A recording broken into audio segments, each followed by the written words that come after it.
Sri Madhava Mahotsava, written by Srila Jiva Goswamipada. The first chamber.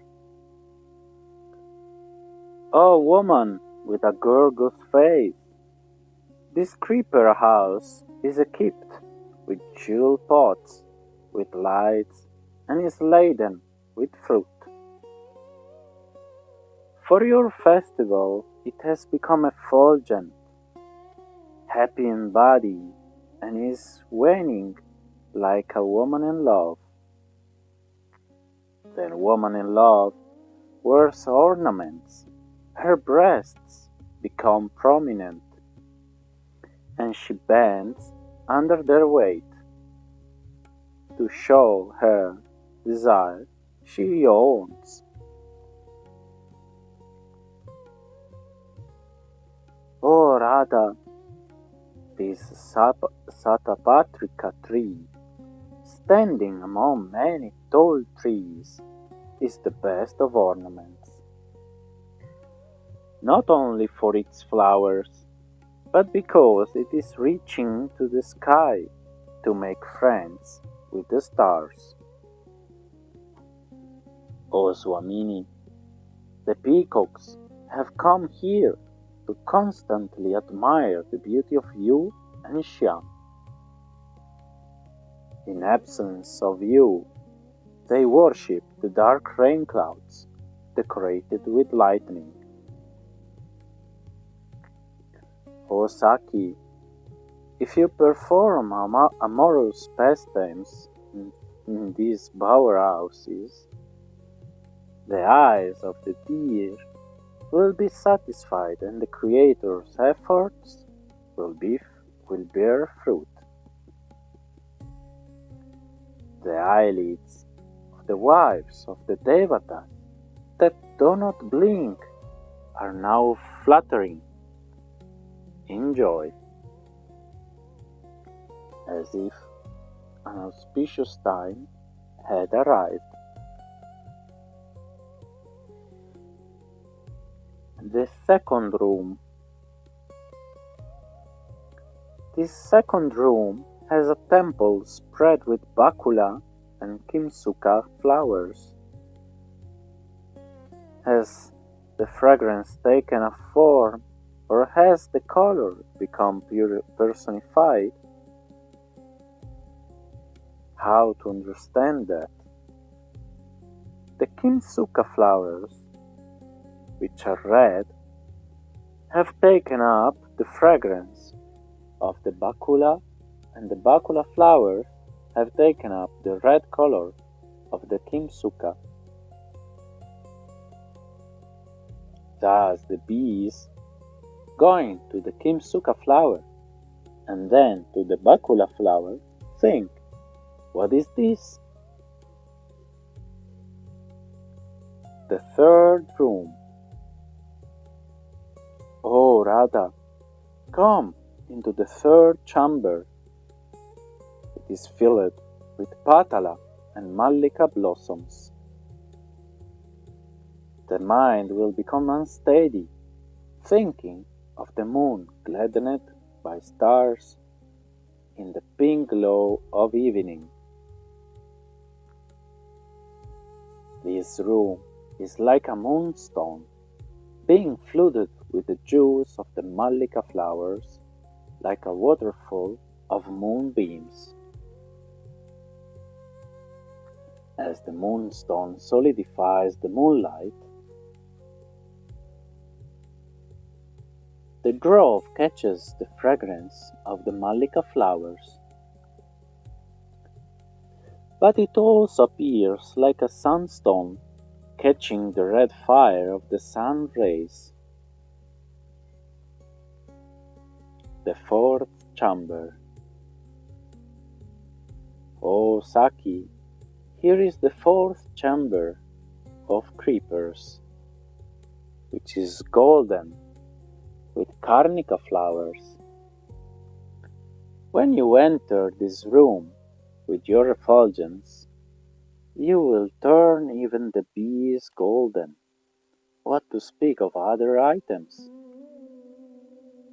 The Vidyadharas fly to this Karnika tree, thinking it is a Sumeru mountain.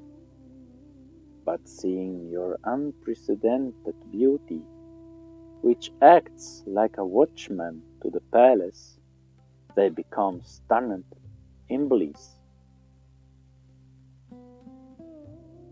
The fifth chamber.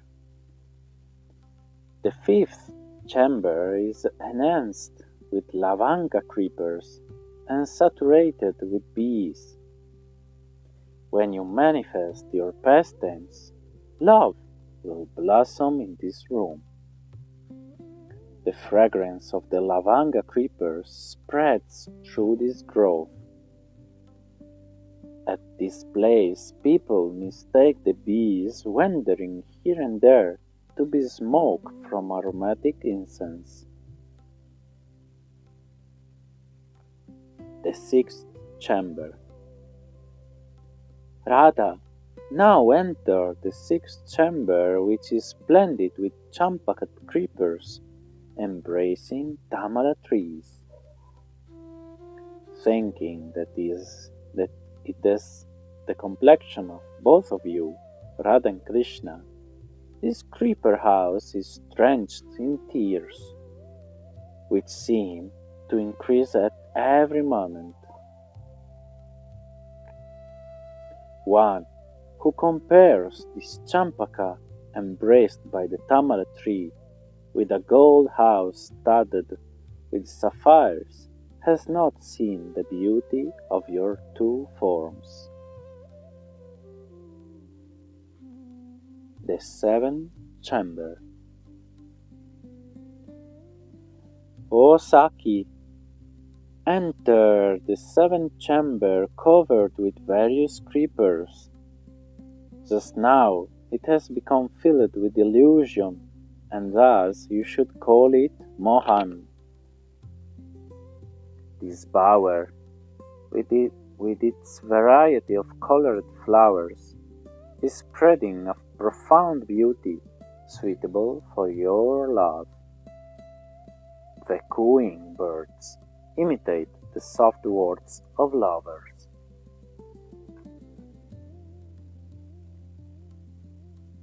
The king's throne and Abhishek ingredients. In the middle of this grove, in the eastern direction, is a famous house.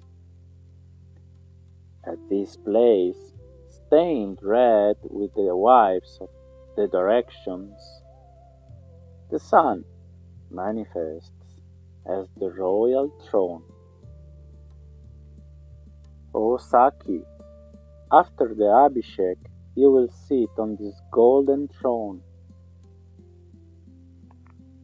At that time, the embodied treasure of Vrindavan, Krishna, will come to you. Now, first enter the northern chamber. This yard, filled with the Abhishek ingredients, spreads glory in all directions, like the sky filled with stars. Like the rising moon, you should stay here. Look there, Purnamasi, with the assistance of some brahmacharis, is expertly performing a sacrifice for your prosperity.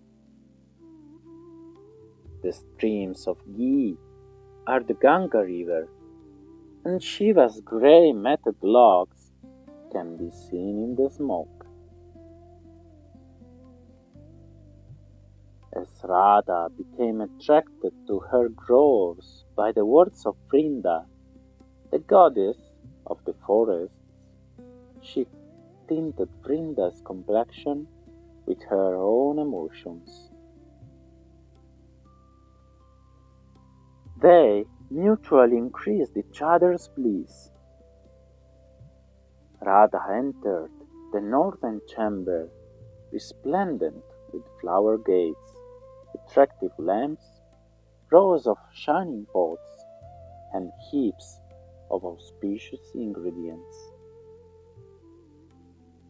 There, Radha saw a place called the Sarvabhauma Griha, a square made of flowers, measuring 20 hands, with flags around it. There was a flower house surrounded by rows of the best trees, with a jeweled floor, like the moon's rising amidst the mountains of the 8 directions. In that grove a pot made of sapphires and a row of lamps, substitutes for Murari and the Sakis, mutually added splendor to each other. As the moon lights up the ocean, the exquisite chamber made of white flowers light up the sapphire altar. Then Radha, surrounded by her associates and under the attentive protection of Purnamasi, sat in the southern courtyard near the throne, which was covered by a splendid canopy. Purnamasi's mantras, omens, and meditation. Purnamasi, wearing white cloth, sat on an asan uttering Shanti mantras as part of her vrata. She saw auspicious omens upon offering the ghee into the sacrificial fire. She heard the deep rumble of chariots and saw the tongues of the fire to turn to the right. At that moment, the audience let out a thunderous roar and circumambulated the fire to the right. The damsels of heaven showered flowers, and the singers recited praises. It seemed that in jest they were mimicking the showers of flowers. Suddenly, from all directions a sound arose. O worshipable Purnamasi, quickly perform all the proper rites.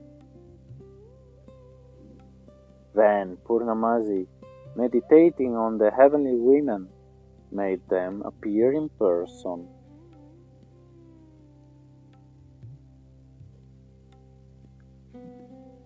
Demigoddesses arrive, and Purnamasi is called. Uma, Yamuna, Manasaganga, and the wives of the sun, Chaya and Sanja, appeared. They sprinkled Parijata flowers on Radha's head and blessed her after gazing at her for a long time. Paying respects to Purnamasi and the Sakis, they stood motionless with tears and goosebumps manifesting on their bodies. As the demigoddesses gazed upon Radha's beauty and the love of her associates, they appeared to be golden creepers bathed by their own drops of honey. Though they were bewildered out of thirst from drinking that beauty, Purnamasi brought them back to normal by speaking as follows. Purnamasi said, O heavenly women, now that you have come to Vraj, you must perform Radha's Abhishek, so that the whole world will be astounded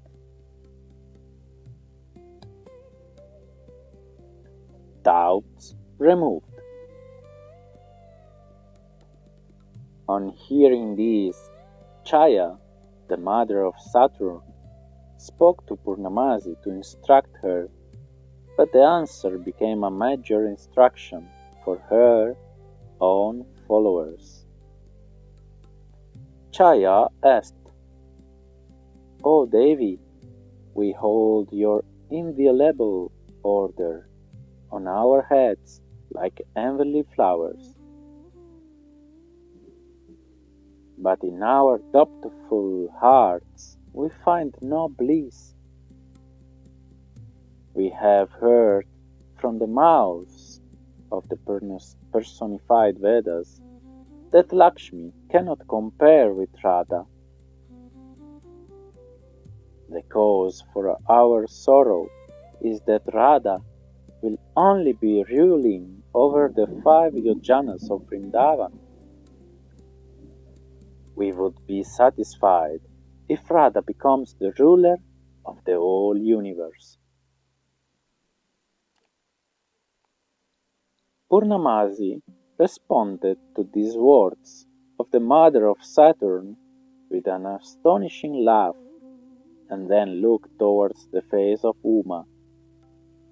Uma said, "Please listen, my friend. There are many powers gained through the secret knowledge found in the Vedas, such as fulfilling desires by austerity, gaining material things through yagyas, preventing suffering by mantra, enjoying all powers through worshipping the devas, attaining happiness through yoga siddhis, achieving purity through visiting holy places, attaining yoga powers through the Mahajans, and gaining sense enjoyment by entering Svarga. But all the things necessary for a person to cross the ocean of material existence and to attain Krishna Prema that are found in the Vedas are easily found in the area of Mathura. The Lord Sandini Shakti resides there. It is the Lord's internal energy, Svarupa Shakti, which is the very image of the Lord Himself. For the energy and the possessor of energy are non-different. Therefore, the holy Dham of Mathura is eternally associated with the Chik Shakti of the Lord. As the sun and its light are inseparably coexisting, so the Lord and His Dham are also non-different.